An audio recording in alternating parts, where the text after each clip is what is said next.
You not New York if you don't dance when the call blasts. It's time to turn up the New York culture podcast. From music to culture to fashion lane. From the sports to the food to showtime on the train. And what's that? It's the New York culture podcast. And what's that? It's the New York culture podcast. And what's that? New York culture podcast. And what's that? It's the New York culture podcast. Welcome back to NY Culture Podcast with your girl Andrea Maria. And your boy Yala. We're back. We're back. Our same story we give you guys every time we record. Yeah, I already know the deal. Life be life. Yeah, we don't gotta explain. Get into too much details. It's first time back since February 10th we dropped. Oh yeah, the February last 10th. one. So what has of happened recording since this then? is March 8th. Oh yeah. What do you mean other than all the snow New York City got hit with? It's crazy. Drinking the first what were we calling it, storm? Oh no, because the last one they actually called a blizzard. The one second before, one. the last one they called a blizzard. The one before that they wasn't calling it a blizzard or whatever. So the first one we got hit with a ton of snow that didn't melt for like a month. Yeah. Then when the snow decided to start melting, it snowed again. Yes, and that was real snow. That one. The other one was like ice cold. Yeah, it wasn't moving.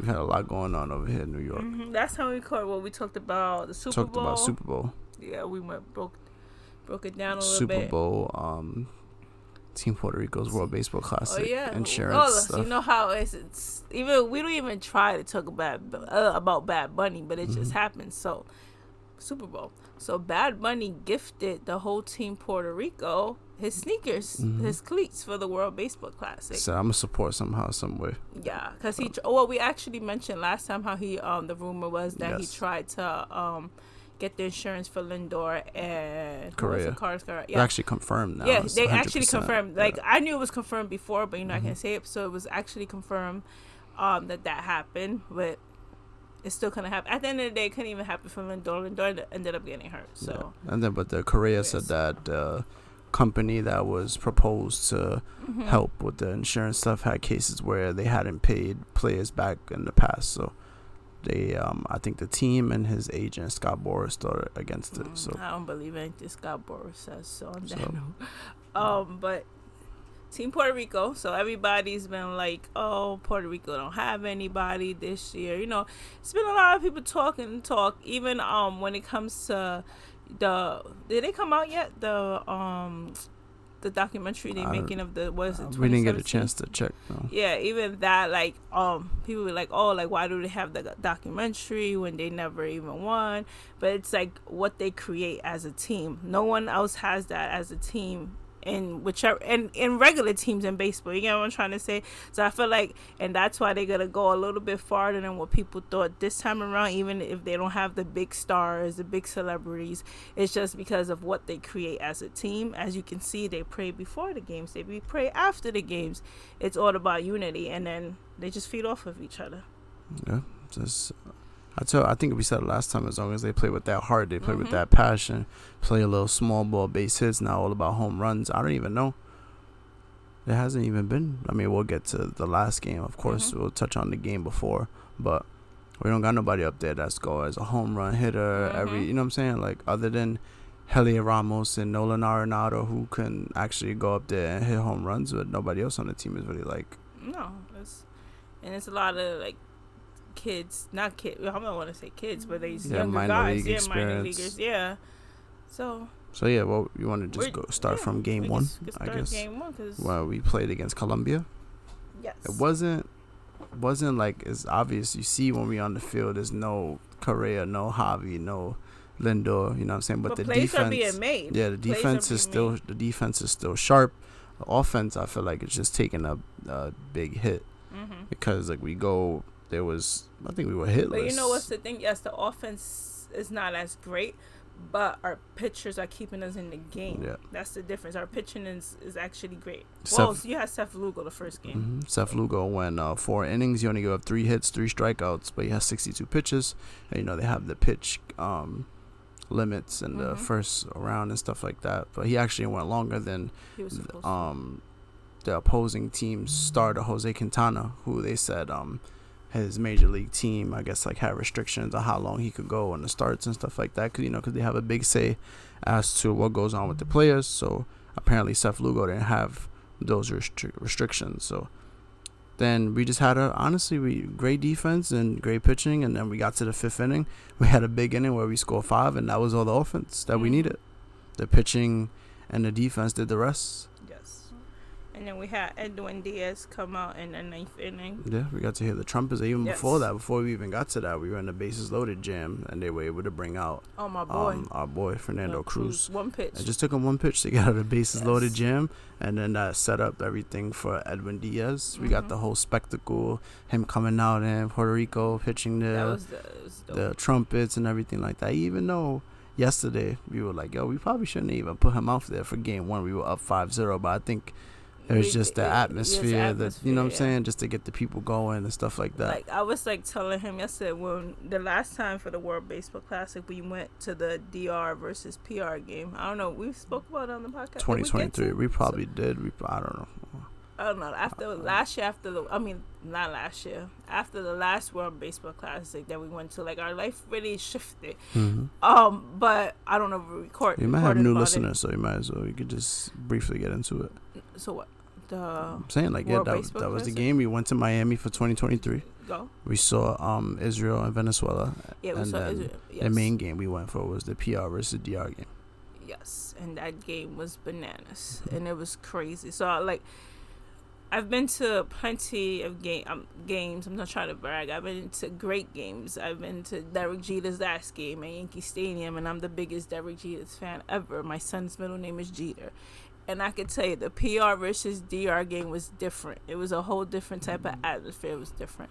So I was telling him, imagine that, like, Edwin Diaz coming out in Puerto Rico with the trumpets, you know how, like, the goosebumps he must have had, or everyone else had, like, the hypeness. It's crazy.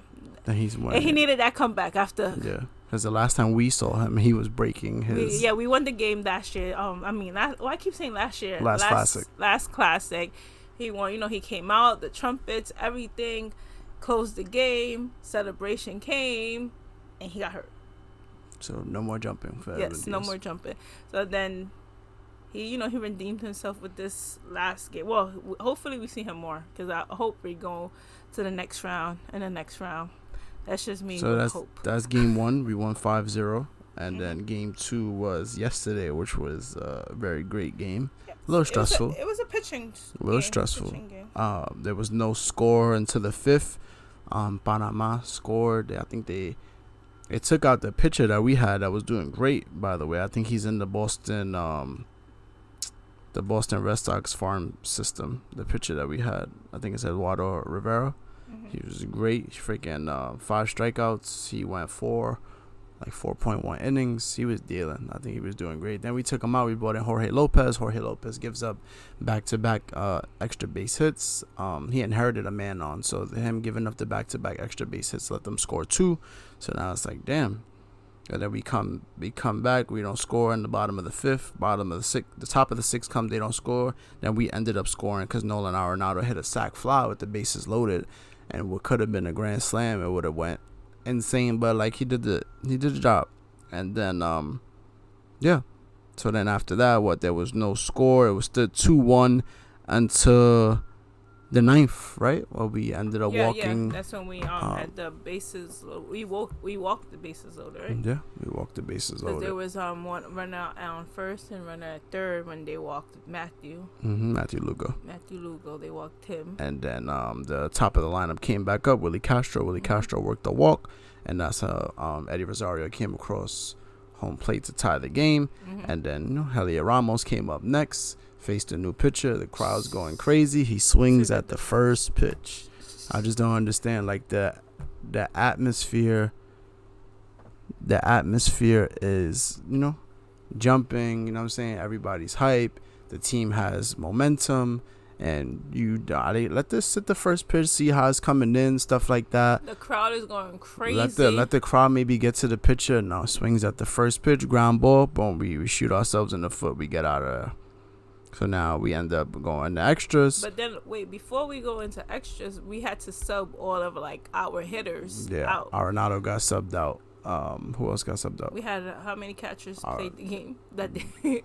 Yeah, we had Vasquez and Maldonado. Well, he had got Remember, subbed. Maldonado got on base, and they Uh-huh. subbed him out because he was the game-winning run, and obviously you can't run like that. Definitely. And then Vasquez stood in as the catcher, which we're lucky enough to have multiple catches. I thought we were gonna have to use MJ Melendez, but they put him at first base, Yeah. and he actually made a pretty good play too. So But- like our hitters had to get subbed out the game when we went to extra innings. Pretty much. So then, yeah, they come up. And then in the extras, they start with the extra runner on second base. They ended up Caballero, of course, for the Yankees. Yeah, I hope the way he's playing for Panama, he needs to play for the Yankees. I'm just saying. He ends up singling to bring in a run, and then also there was a play after that where the guy gets into a rundown, and then he ends up hustling and still getting into scoring position. I'm like, yo, I love it, but I love it when it's for the Yankees, not against PR. And then after that, we got out of it, and then we get some momentum, and then we ended up grounding into a double play to who else? Caballero, where we scored the run to tie the game. And then bottom of the 10th, what was it? The runner was on second again. but wasn't it right? Wasn't there some shady stuff where we thought that wasn't the first at bat. The first at bat, they got to move the runner. The runner moved to third. I know that. Then the shady stuff was the balls and strikes situation. No, the double play. The double play. That they were safe That on we both felt sides. like it was very close. It looked like he didn't touch second base, but apparently he did. And then first base, it looked like he was safe. So you know what? They called it out. And then Darrell Hernandez came up next at bat. That made history. He had a walk-off home run for PR. We win in 10 innings. The first walk-off? The second. The first for PR, walk-off home run. But the second ever in the World Baseball Classic. The first one was earlier in the day. And the same day, it was Ozzy Albies for Netherlands, who hit, I think, a 3-run walk-off home run. So both walk-off home runs in World Baseball Classic history, same day. It's pretty impressive. It's dope. That was crazy. The scenes in PR, oh man. I can only imagine. It really made us miss the World Baseball Classic. Like, damn, we really should have went. Like, if everything aligned the way that it would have been, man, it would have been amazing. But it was crazy. Like, I could imagine being in PR for that. And then, like, after the game, everybody is singing Preciosa. That was dope. You have Lindor having crazy FOMO. Yeah, the first game they called him on FaceTime Kike because Kike's in the dugout. He's not playing. He's there for the vibes. He has the experience in the Classic. That was great for them to get that done, actually. And then I just feel like the vibe's been there in PR from the beginning. The first game, the first pitch from Carlos Beltran, the pudge, and then Kike came out, caught the second first pitch from Miko.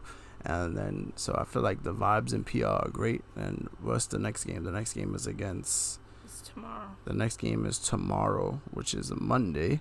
And that is against Cuba, who's also 2-0. They are currently playing right now. They're up 7-4 on Colombia. Netherlands is getting spanked. Netherlands got destroyed. Game's over. They didn't. No mercy rule. Yeah, mercy rule. Yeah, that's what I'm saying. Yeah, they lost 12-1. And DR is just rolling right now. Freaking, who hit how many home runs? Didi Gregorius. I think it's like they should be. Didi Gregorius hit a home run. That was exciting in today's game versus DR for Netherlands.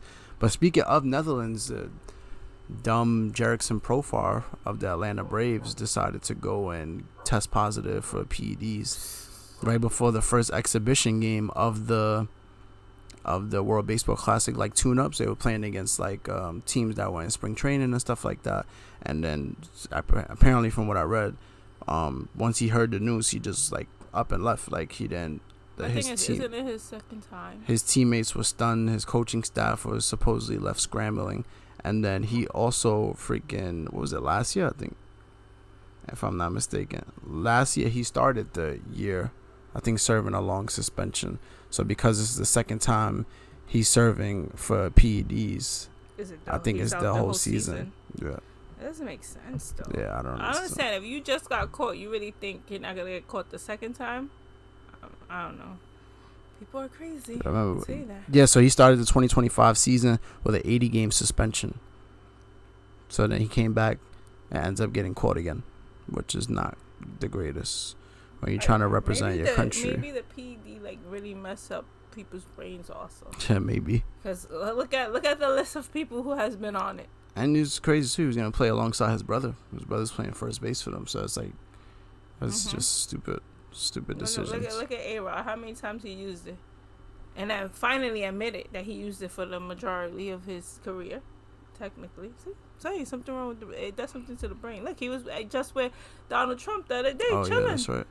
And there was that. But you know what? You know what it is? It's all because his father wasn't around. That's his excuse in life. It's because his father wasn't around. This is why he's the person. And it's funny because that's what he said. I was on Twitter, and I saw some people put like a thread of like how Trump was bashing him crazy when he was going through the whole steroid thing, and the Yankees should do this and the Yankees should do that, and so on and so forth. Drop him in the lineup, this and this, and it's funny. You was sitting there with Trump doing the dance. Doing the dance. Well, he's the definition of doing the dance. Freaking. So what else? World Baseball Classic has just been exciting, right? And one thing I did see that I just wanted to get your take on, and then I can add on to it.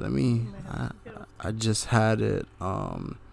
Bryce Harper, he went and said that the World Baseball Classic, this is after their first game, he goes, everybody knows when the Olympics are on, everybody's watching. He said that the WBC is great, but he wants to see like them take like a 2-week pause in the regular season to participate in the Olympics. Okay, but you say this after you just played your first game. That's what I'm saying. I don't think it was a great time to. I don't know. Yeah.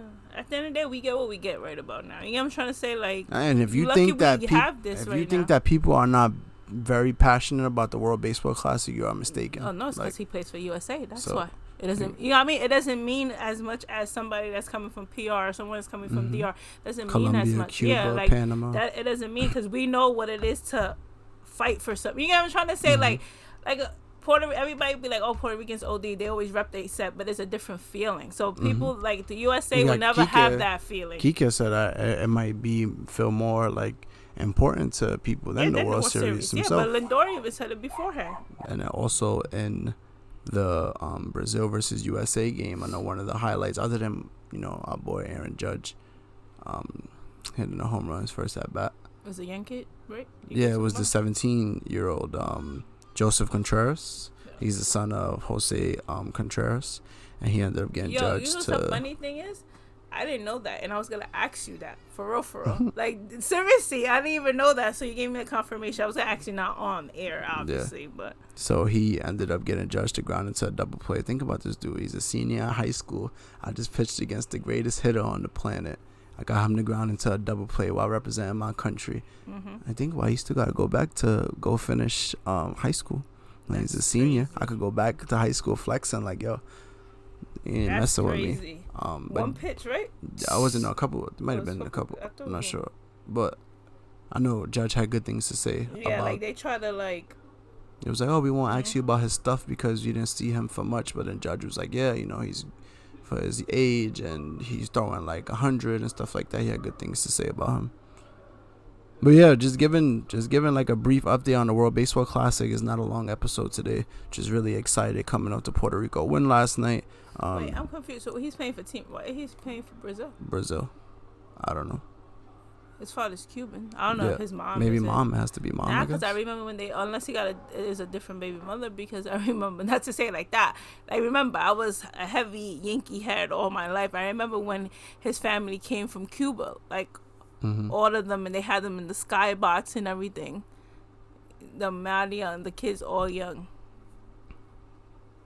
I'm trying to find because I see like Manny Ramirez's son. He's playing for Brazil, right? And that's what Manny Ramirez. Yeah, Manny Ramirez, Lucas Ramirez. But the mom is from Brazil. And then again, we have Randy playing for Mexico. So on that note, there's a whole bunch of different ties to. And one thing I hate is the whole Nolan Arenado thing. Like, if I hear one more time that he's playing because of his mother's side, no, he's playing because he's Puerto Rican also. You know what I'm trying to say? Like, they keep running. They keep running every time they bring him up to bat or something. It's the same crap. Like, it's annoying. That's like the whole Dominican American with Carl Anthony Towns. I'm tired of that too. Like, he's all right. He's Dominican. I'm trying to find. Oh yeah, his mother's Brazilian. Oh, okay. Yeah. Perfect. Okay. Got it. says Joseph 17 is the son of Jose Contreras and his mother Brazilian. Considered one of the premier high school pitchers to watch in the next MLB draft. And I'm pretty much, that just did a lot for his draft stock. Mm-hmm. And but he's already committed. He's committed to Vanderbilt, I think. But who knows? Who knows what's gonna happen? He'll probably get signed. He'll probably sign. But yeah, I mean the teams. I wouldn't necessarily say there's like many surprises right now, like in the World Baseball Classic, other than people that doubted Puerto Rico and stuff like that. Yeah, that's only. I feel like it's the Puerto Rico doubt. Yeah, but even me, I even like tempered expectations going into it. Like, of course, PR is still gonna produce great players and play with that passion, but I didn't think like, I just didn't expect the hitting to be not as great. Like, you know what I'm saying? Like, the defense, of course, but it's just like the hitting is like, now watching it is just a little frustrating. It's like, damn, like we really can't string together like we've done it when we needed it most with the home runs and the drawing the walks and stuff like that. But I'm gonna always go for the PR. So no matter what, you already know I've been saying, like, I hope they just have a crazy Cinderella story because everybody's doubting them. They have so much crap to say or whatever. Who's to say? Like, what if they don't go and they don't win? Who knows? Who? PR. What if PR just goes and they win it all? Will they slay the Giants? Well, you never know. You never know. All it takes is an upset or two to take out some of these big dogs, and you never know. Like, that's why. And then when you play, when you think you got it like that, that's when you get real humble. That's what I love about the tournament. So right now, like the game. What's my favorite line? Games not played on paper at all. Real quick, we could just run through like the standings, what it's looking like right now, and then we could get up out of here. We'll give you an update next time. We'll try not to make it a month for the next one. So right now, PR is 2-0. Canada's 1-0. Cuba's 2-0. I think Panama is 0-2. They play tonight. Colombia is 0-3. So it's not looking great for them. USA's 2-0. Italy's playing right now, but they're 1-0. Mexico plays, I think, USA tomorrow, if I'm not mistaken. But as of right now, officially they're 1-0. Great Britain's 0-2. Brazil 0-2. And in Pool C, Japan obviously already advanced to the next round. They're 3-0. Australia is 2-1. They've been playing pretty well. They just played a pretty good game against Japan. Last game is Australia and Chinese Taipei. Chinese Taipei is 2-2. Australia is 2-1. I think Korea's next game is against Australia. If Korea could win, they will go 2-2, and Australia will be 2-2. And then, like, you know what I'm saying, every game matters because that pool is pretty close to see who comes out second behind Japan. And then Pool D, DR is what, 2-0. Yeah. Venezuela is 2-0. Netherlands are 1-2, I believe. And Israel doesn't have. Venezuela and DR play. They play this week, I think Tuesday or Wednesday. That's gonna be a good one. Yeah, that's gonna be a great game. Israel doesn't have a win, and Nicaragua doesn't have a win. So we'll see what continues to happen during this fun, exciting time. Baseball's back. Baseball's back. I was watching all the games. USA, PR, DR. The Knicks were playing yesterday. We had World Baseball Classic all day. Then it was UFC at nighttime. So it's a great time. Baseball's back. Baseball's back. Hopefully, let's see how the World Baseball Classic goes. Who makes it to the second round? Maybe we'll see some upsets. Maybe. We'll see. World Baseball Classic's back. Baseball's back, and we'll be back. We'll see you next time. Wait, happy International Women's Day. Yes, I'm sorry. I'm sorry. Yes. We're recording on that day. It's March 8th. Yes, you guys didn't know what day it was. But yeah, just wanted to say that. Over and out. You not New York if you don't dance when the call blast. It's time to turn up the New York culture podcast. From music to culture to fashion lane. From the sports to the food to showtime on the train. And what's that? It's the New York culture podcast. And what's that? It's the New York culture podcast. And what's that? New York culture podcast. And what's that? It's the New York